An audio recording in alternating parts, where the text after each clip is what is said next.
Au cœur de la société. Au cœur de la société est une émission de tous les samedis, préparée en synergie par les radios Inzamba, Agateka Kawe, Radio RPA, Ijwi Abanyagihugu, ainsi que la radio-télévision Renaissance. L'institution de Bashingantahe existe au Burundi depuis la nuit des temps. À l'époque de la monarchie, cette institution servait d'interférence entre les citoyens et ses dirigeants. Même si la Belgique a créé les cours et tribunaux à l'époque coloniale, les instances de réconciliation au niveau collinaire, Inayo Kumugina, ont gardé leur rôle dans la société. Suite aux réformes dans le secteur judiciaire du parti CNDD-FDD, survenu au cours de son premier mandat de 2005 à 2010, la juridiction collinaire de Bashingantahe a été cependant exclue du système judiciaire. Son même parti semble pourtant avoir changé d'avis. Le nouveau président a promis de réhabiliter l'institution de Bashingantahe. Comment peut-être organiser cette institution pour qu'elle puisse garantir l'intérêt du pays et du peuple? Nous avons invité des sages notables dans ce mini-magazine au cœur de la société de ce 19 septembre 2020. À la présentation, c'est Thierry Biginindavi. Soyez des nôtres.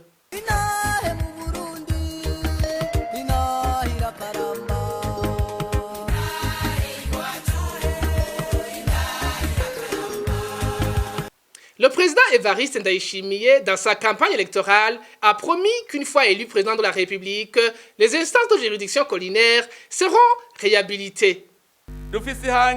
Nous avons comme objectif de consolider la justice crédible et une justice qui réconcilie tous. Nous allons aussi promouvoir la juridiction de base. Nous souhaiterions même que les tribunaux de résidence doivent consulter la juridiction de base dans le cadre de rendre une justice citoyenne. La juridiction de base, c'est elle le vrai témoin oculaire pour les conflits familiaux. Le président de la République a réitéré cette promesse le jour de son investiture, le 18 juin cette année. Quel était le mode de fonctionnement de ces juridictions collinaires? Emile Nibasumba de la radio RPA s'est entretenu avec l'un des ténors de l'institution de Bashingantahe, Zeno Nichayenzi. Il lui a demandé d'abord les valeurs qu'incarnait le notable Umushingantahe. Il faut l'intelligence, la connaissance du droit, des sciences, l'histoire du Burundi, une connaissance approfondie, bien assimilée et une mémoire sans pareil. Parce qu'à l'époque, on n'écrivait pas, on ne prenait pas note. Il fallait que chaque mot soit irréprochable dans le discours du Mushingantahe. Une expérience de longue durée pour analyser à faire la synthèse de toutes les questions posées avec chaque fois les motivations et chaque fois correctement. Mais pour en arriver là, il fallait du temps pour être un homme mûr. Il fallait avoir passé par plusieurs stades. Le futur Mushingantahe doit savoir qu'il est sous l'œil vigilant de chaque membre de la communauté. Pas seulement de sa famille, son père, sa mère, son cousin, son arrière. Non, là, il est là pour la communauté et pour la famille, oui, bien sûr, pour tout le monde, et tout le monde le tient à l'œil. Si quelqu'un dans l'assistance se levait pour dire « Moi, je m'oppose à ce que tel soit investi », eh bien, il n'était pas investi. Mais il fallait aussi se conduire en conséquence. Il ne suffit pas d'être intelligent. Il y a des intelligents complètement immoraux, complètement asociaux, complètement délinquants, avec une intelligence et une mémoire d'éléphant. Eh bien, il fallait avoir et le savoir-être, et le savoir-faire. Et le Mushingantahe était chargé dans ce dispositif par Imana, donc Dieu, de remettre chaque chose, chaque personne, chaque élément de la société à sa place. L'ancien ministre de la Justice, Didas Kiganahe, affirme que ces instances de juridiction collinaire réussissaient des règlements pacifiques des litiges mieux que les cours et tribunaux.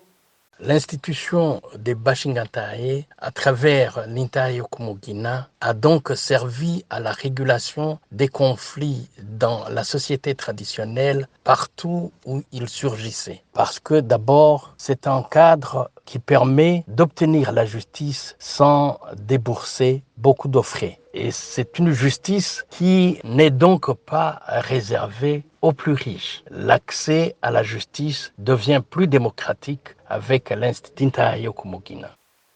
Il y a des procès qui étaient clôturés dans ces juridictions collinaires sans toutefois que les parties en conflit saisissent les juridictions ordinaires.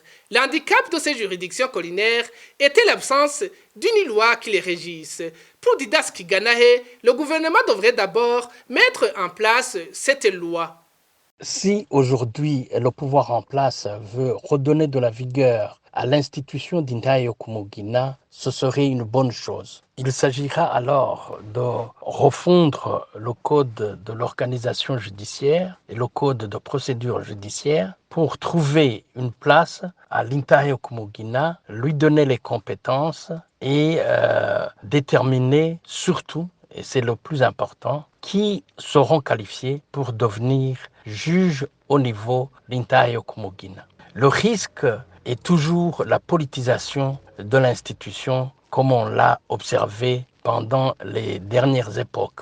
Aujourd'hui, il faudrait refondre cette institution en priorisant, en mettant en avant l'intégrité des personnes appelées à juger. Que ce ne soit pas les personnes les plus fidèles au parti au pouvoir, que ce ne soit pas la militance qui soit prise en compte comme premier critère, mais plutôt l'intégrité, le sens de la justice des gens qui vont prétendre à devenir juges au niveau de l'Intahe Kumugina.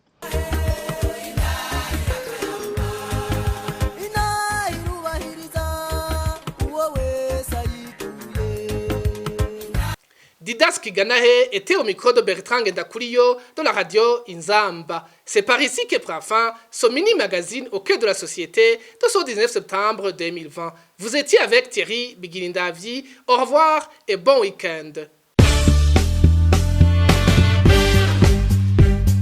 C'était l'émission Au cœur de la société.